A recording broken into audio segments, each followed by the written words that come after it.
because the American people have worked too hard for too long to see everything they've built undone by partisan recklessness in Washington. And a cornerstone of the jobs plan that I put forward in September, a chunk of which has gotten done, but a chunk of which remains undone, was to provide even more funding so that you could prevent further layoffs and rehire teachers that had lost their jobs. And finally, when those innocent souls were taken from us, they left behind unfulfilled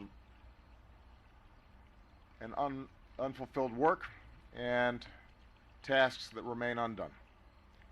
Some of them will be left undone.